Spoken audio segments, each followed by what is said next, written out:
മതി നമുക്ക് കാണിക്കാം പടം.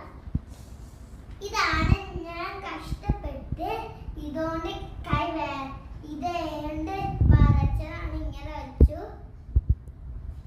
ബാക്കിയുണ്ട് ഗൈസ്. ഇത് ഞാൻ എന്താ വരച്ചെന്ന് അറിയോ? ഇതിൻ്റെ ഉള്ളിൽ കുറേ ഷേപ്പുകൾ ഇങ്ങനെ കൂട്ടിയിട്ടുണ്ട്. ഇത് നമ്മൾ ഒരു പിക്ചർ മാത്രം കാണാത്ത എന്താ അറിയോ? അപ്പദൃശ്യാക്കിയത്. ഇത് പിന്നെ ഒരു വണ്ണാണ്. ഈ വണ്ണ് പുറത്തോട്ടായ ഒരു ഇങ്ങനെ കൊമ്പിട്ടിട്ടുണ്ട് ഗൈസ്. പിന്നെ അത് എന്താ ഒരു കുളം ഉണ്ട്. പിന്നെ ഒരു കമ്പിയുണ്ട്. പിന്നെ ഇത് ഒരു ഓവല്. ഇത് ചെരിഞ്ഞടിക്കുന്ന ഓവല് പഠിപ്പിച്ചിട്ടുണ്ടാവും ടീച്ചർ കുട്ടികളെ.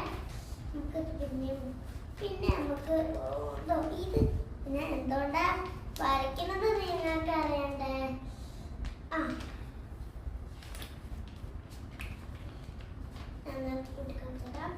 ഇതെന്താ അറിയോ? ഇത് 7 അല്ലത്. ഇപ്പോ 7 അല്ലാതെ 8 വരച്ചാൽ ഇത് നടക്കുവോ? ഇത് നോക്കി. ഇങ്ങനെ വെച്ച് 7 അതാണ്. പിന്നെ ഞാൻ ഇങ്ങനെ വെച്ച് കൈ വെച്ചൊരു ചിത്രമാണ്. ഈ കൈ വെച്ച് നമ്മൾ പഠിച്ചിട്ടുണ്ടാവും.